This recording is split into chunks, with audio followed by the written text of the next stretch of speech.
صلی اللہ علیہ وسلم۔ حرفوں میں محمد کے اشارات تو دیکھو، کیا سر نہا سے ہے بھرا نام محمد۔ ہے میم میں محبوبی مطلق کا اشارہ، محمد صلی اللہ علیہ وسلم کے جو نام کے حروف ہے میم میں محبوبی مطلق کا اشارہ، پھر کیوں نہ ہو محبوب خدا نام محمد۔ اور ہے میں حیات ابدی جان بلبلوں کی، ہے میں حیات ابدی جان بلبلوں کی، عشاق کہے روح فضا نام محمد۔ معجون مفرح ہوئی وہ میم مکرر، معجون مفرح ہوئی وہ میم مکرر، اور دال ہے دل کی دوا نام محمد۔ اس نام کی لذت دل عشاق سے پوچھو، جانا گئی تن میں جلیا نام محمد صلی اللہ علیہ وسلم۔ انتہائی قابل احترام حضرات علماء اکرام، بزرگان محترم اور برادران عزیز، حضرت فرما رہے تھے کہ وقت مختصر ہے، اور خطیب جب منبر پر بیٹھ جائے یا کرسی پر بیٹھ جائے تو اس کو منبر سے اور کرسی سے اتارنا بہت مشکل ہوتا ہے۔ آپ بھی دعا کریں، میں بھی دعا کرتا ہوں، اللہ مختصر وقت میں برکت ڈال دے، اور میں چند باتیں آپ کے سامنے عرض کرتا ہوں۔ اصل تو بھائی یہ حاضری ہے اس مبارک محفل کے اندر، سامعین جو سن رہے ہیں اور جو خطبہ آپ حضرات کے سامنے آپ کو سنا رہے ہیں، اللہ پاک کہنے والوں کے اس کہنے کو بھی قبول فرمائے اور آپ حضرات کے سننے کو بھی قبول فرمائے۔ عمل کی نیت سے بیٹھے بھائی، تو میں چند باتیں عرض کرتا ہوں توحید کے حوالے سے، چند باتیں عرض کروں گا سنت کے حوالے سے۔ پروگرام ہے توحید اور سنت۔ اللہ مجھے بھی توفیق عطا فرمائے، آپ کو بھی عطا فرمائے، ہم اس پہ عمل کریں۔ آمین۔ ہم جو کلمہ پڑھتے ہیں، کلمہ طیبہ، اس کلمہ طیبہ کا پہلا حصہ ہے لا الہ الا اللہ، اور دوسرا حصہ ہے محمد رسول اللہ۔ یہ جو پہلا حصہ ہے یہ کلمہ توحید ہے۔ یہ جو کلمہ توحید ہے، اس کے بارے میں علماء نے کچھ خاص نکات بیان کیے ہیں۔ میں وہ سب تو نہیں بیان کر سکتا، اتنا تفصیلی بیان آپ کے سامنے کروں، اور میں ایک اکیلا تو یہاں نہیں ہوں، بہت سے بڑے بڑے علماء اکابرین موجود ہیں، ان میں سے ایک دو نقطے بیان کرتا ہوں، اور ان نقطوں کے اندر کچھ باتیں ایسی ہیں جو میں اور آپ ہم ارادہ کریں، ہم اس پر عمل آج سے شروع کریں گے انشاءاللہ۔ پہلا نقطہ علماء نے یہ بیان کیا ہے، یہ جو لا الہ الا اللہ ہے، یہ کلمہ طیبہ، یہ جو کلمہ توحید ہے، یہ 12 حروف پر مشتمل ہے۔ لا الہ الا اللہ، یہ 12 حروف ہو گئے۔ انسان کے بدن میں 12 اعضاء ایسے ہیں جس سے انسان گناہ کرتا ہے۔ جو گناہ کرتا ہے وہ گناہ 12 اعضاء سے صادر ہوتے ہیں۔ 2 ہاتھ، 2 پیر، 2 کان، 2 آنکھیں، 8 ہو گئے۔ دماغ، دل، زبان اور شرمگاہ، یہ کل 12 اعضاء ہے۔ اور سب سے بڑا گناہ وہ شرک کا گناہ ہے۔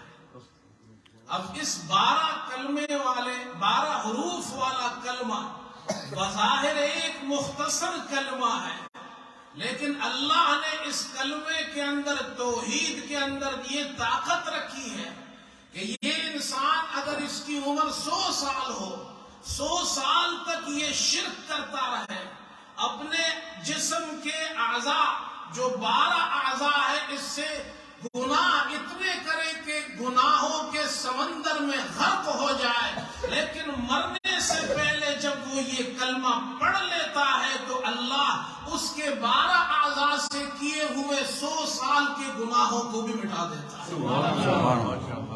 یہ طاقت اللہ نے اس کلمے میں رکھی ہے۔ حضرت عمرو بن عاص رضی اللہ عنہ آئے، مسلم شریف کی حدیث ہے، عرض کی اللہ کے رسول اپنا ہاتھ پہلا دیجئے تاکہ میں آپ کے مبارک ہاتھ پر اپنا ہاتھ رکھ کر بیعت کروں اور مسلمان ہوں۔ کیا خوش نصیب لوگ تھے جنہوں نے پیارے محمد صلی اللہ علیہ وسلم کا ہاتھ مبارک دیکھا، اس پر ہاتھ رکھ کر بیعت کی۔ جب آپ صلی اللہ علیہ وسلم نے ہاتھ ان کے سامنے رکھا تو حضرت عمر نے ہاتھ کھینچ لیا۔ آپ نے پوچھا عمر کیا بات ہے؟ فرمایا اللہ کے رسول میں ایک شرط پیش کرنا چاہتا ہوں، میری ایک شرط ہے۔ پوچھا کیا شرط ہے؟ کہا کلمہ تو میں آپ والا پڑھوں گا، لا الہ الا اللہ، لیکن میری ایک شرط ہے، یہ جو کلمہ ہے یہ 12 حروف والا، یہ کلمہ تو میں پڑھنے کو تیار ہوں، لیکن میری ایک شرط ہے، میں نے گزشتہ زندگی میں بڑے گناہ کیے ہیں، میں چاہتا ہوں آپ کے ہاتھ پر جب میں یہ ہاتھ رکھ کر کلمہ پڑھوں تو میرے گناہ معاف ہو جائے۔ پیارے آقا نے ارشاد فرمایا عمر تم جانتے نہیں اللہ نے اسلام میں یہ طاقت رکھی ہے، جو یہ کلمہ پڑھ کر مسلمان ہو جاتا ہے اللہ سارے گناہوں کو مٹا دیتا ہے۔ صرف مٹاتا نہیں ہے، قرآن اٹھا کر دیکھو، فرمایا الا من تاب وآمن وعمل عملا صالحا فأولئك يبدل الله سيئاتهم حسنات۔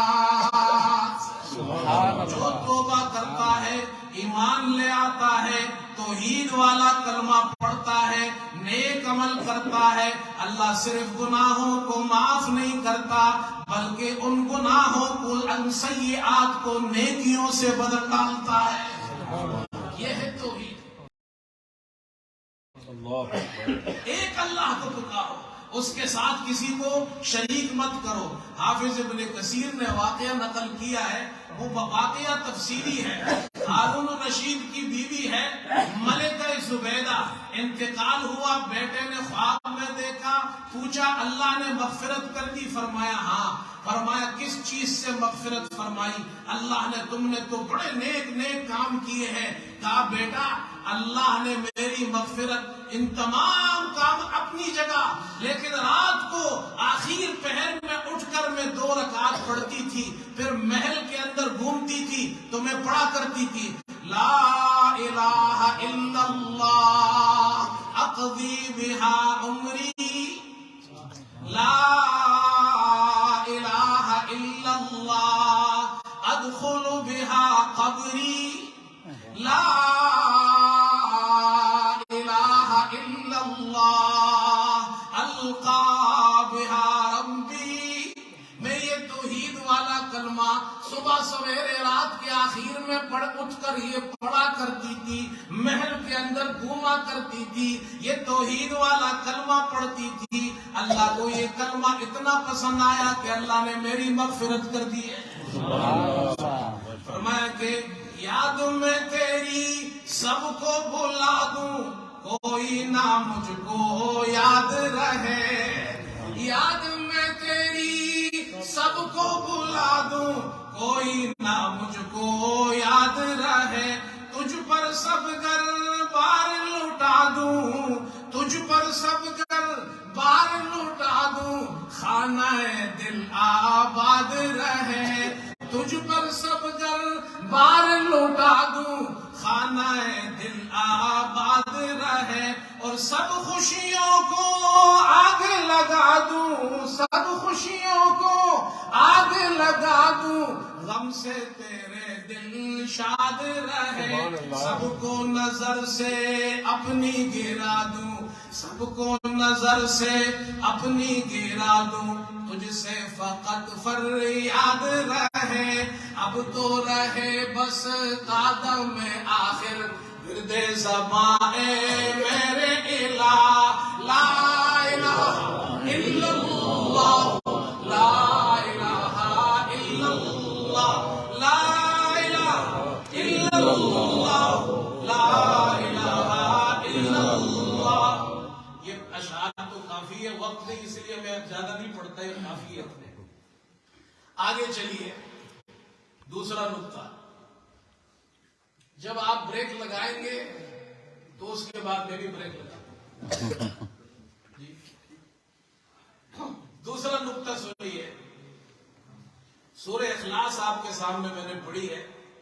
سورہ اخلاص میں مجھے صرف ایک لفظ آپ کے سامنے بیان کرنا ہے، اللہ الصمد۔ یہ جو اچھا یہ سورہ اخلاص تو ہر مسلمان کو یاد ہے نا بھائی، یہ قل هو اللہ احد، اس پر بھی تقریر نہیں کرنی، یہ بھی لمبی چوڑی بات ہو جائے گی۔ اللہ الصمد، یہ جو صمد ہے نا، یہ سیکھو صمد کس کو کہتے ہیں، بس یہ سیکھ جاؤ، یہ توحید کا سبق ہے۔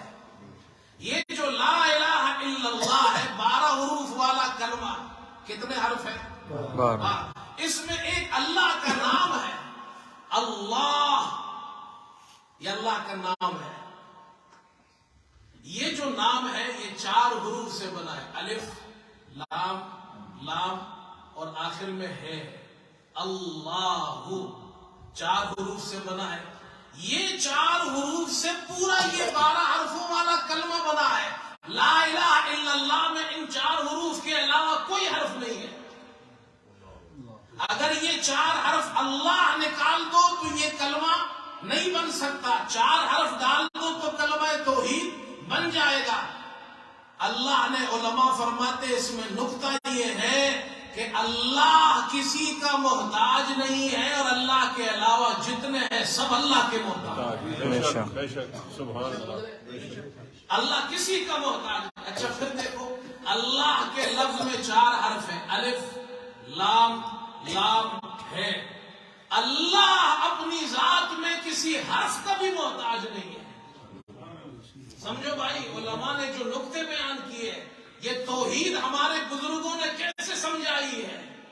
اللہ کے لفظ میں الف ہے، اللہ قرآن میں سمجھاتا ہے یہ الف بھی نکال دو پھر بھی اللہ کا نام باقی رہے گا، للہ ما فی السماوات و ما فی الارض، سبحان اللہ، ہے یا نہیں؟ پھر اس کے بعد دوسرا لام نکال دو، الف بھی نکل گیا، لام بھی نکل، اب کیا رہ گیا؟ لہو ما فی السماوات والارض، پھر لام بھی نکال دو، کیا رہ گیا؟ کل شیء ہالک الا وجہہ، یہ سمجھایا جا رہا ہے اللہ کسی کا محتاج نہیں، باقی سب اللہ کے محتاج ہے۔ ہر مخلوق اللہ کی محتاج ہے، اللہ کسی کا محتاج نہیں ہے۔ یہ عقیدہ بناؤ، یہ توحید کا عقیدہ ہے۔ اب سنو، قل هو اللہ احد اللہ الصمد، آپ کہہ دیجئے اللہ ایک ہے، اللہ صمد ہے۔ ترجمہ کرتے اللہ بے نیاز ہے۔ آپ سب قل هو اللہ احد تو نماز میں پڑھتے، یہ پتہ بھی ہے کہ صمد کس کو کہتے ہیں۔ حضرت ابن عباس فرماتے ہیں آپ صلی اللہ علیہ وسلم سے صحابہ نے پوچھا تھا، آپ نے کبھی مولوی صاحب سے پوچھا ہے، مولوی صاحب 50 سال ہو گئے میں سورہ اخلاص پڑھتا ہوں، صمد کا مطلب کیا ہے؟ حضرت ابن عباس فرماتے ہیں صحابہ نے پوچھا ہے اللہ کے رسول صمد کا کیا معنی ہے؟ یہ معنی سیکھو تو پھر سورہ اخلاص پڑھو تو یقین کرو نماز میں بھی آپ کو لطف آئے گا۔ آج کے بعد سے یہ معنی سمجھ کر سورہ اخلاص پڑھو۔ آپ صلی اللہ علیہ وسلم نے فرمایا اللہ اکبر، هو السید الذی یسمد الیہ فی الحاجات،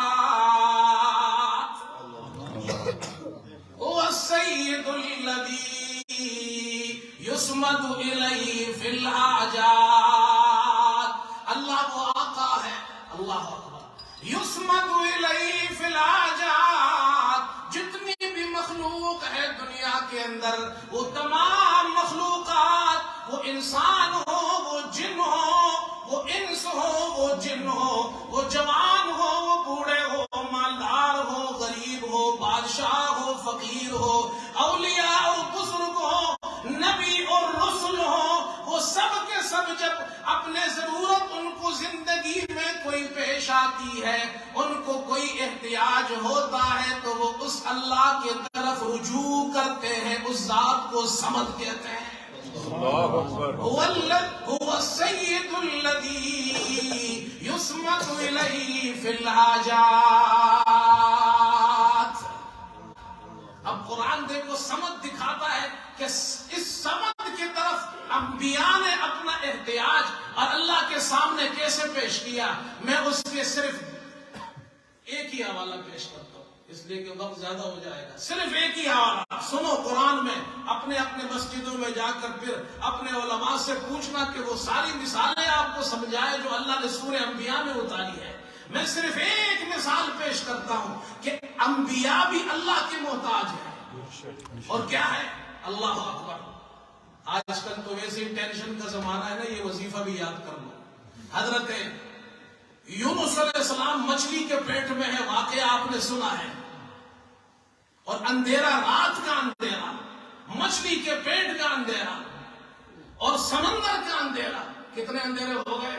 3 اندھیروں میں حضرت یونس علیہ السلام اللہ کے سامنے وہاں مچھلی کے پیٹ میں اپنی حاجت پیش کر رہے ہیں، اور کیا؟ الذی یسمد الیہ فی الحاجات۔ انبیاء بھی اپنی حاجتیں اللہ کے سامنے پیش کرتے ہیں۔ وَظَنُّونِ إِذْ ذَهَبَ مُغَاضِبًا فَظَنَّ أَن لَّن نَّقْدِرَ عَلَيْهِ فَنَادَىٰ فِي الظُّلُمَاتِ أَن لَّا إِلَٰهَ إِلَّا أَنتَ سُبْحَانَكَ إِنِّي كُنتُ مِنَ الظَّالِمِينَ۔ یہ ہے توحید جو مچھلی کے پیٹ میں حضرت یونس نے بیان کی۔ اللہ فرماتے یہ توحید کا کلمہ اتنا بڑا کلمہ ہے، فَلَوْلَا أَنَّهُ كَانَ مِنَ الْمُسَبِّحِينَ لَلَبِثَ فِي بَطْنِهِ إِلَىٰ يَوْمِ يُبْعَثُونَ۔ اگر میرا بندہ، میرا رسول، میرا نبی یونس مچھلی کے پیٹ میں مجھے نہیں پکارتا، مجھ سے مدد نہیں مانگتا، میری تسبیح اور پاکی بیان نہیں کرتا، تو قیامت تک مچھلی کے پیٹ کے اندر رہتا۔ یہ ہے توحید۔ کسی اور سے مت مانگو، جا کر جھولیاں مت پھیلاؤ، یہ سبق ہے، یہ معنی ہے سمد کا جو اللہ نے قرآن میں بیان کیا ہے۔ اور چلاسی بابا کیا کہتا ہے؟ چلاسی بابا کو جانتے ہو؟ چلاسی بابا کہتے ہیں، آئے ہائے تو اندر رنجیا بابا بگوئی، تجھے جب تکلیف ہو جائے تو خدا کو چھوڑ کر باباؤں کو پکارتا ہے۔ تو اندر رنجیا بابا بگوئی وذالک عندنا امر عجیب۔ یہ بڑی عجیب بات ہے، یونس علیہ السلام تو اللہ کو پکارے اور تو جا کر درباروں میں اپنا سر جھکائے، تو مزاروں پر طواف کرے، تو غیروں سے اسے مشکل کشا سمجھ کر اس کو پکارے۔ بابا چلاسی فرماتے تو اندر رنجیا بابا بگوئی وذالک عندنا امر عجیب۔ خدا فرمود سے من جو من قریبم، اللہ اللہ کہتا ہے مجھ سے مدد مانگو، میں تمہارے شہرت کے بھی قریب ہوں۔ خدا فرمود سے من جو من قریبم وبابا لم یقل انی قریب۔ بابا نے کسی ولی نے یہ نہیں کہا کہ میں تمہارے شیرک کے قریب ہوں۔ شیرک کے قریب کون ہے؟ اور سے بولو، شیرک کے قریب کون ہے؟ مشکل کشا کون ہے؟ مدد کرنے والا کون ہے؟ چولیاں بھرنے والا کون ہے؟ حاجتیں پوری کرنے والا کون ہے؟ اولاد دینے والا کون ہے؟ زندہ اور مردہ کرنے والا کون إلا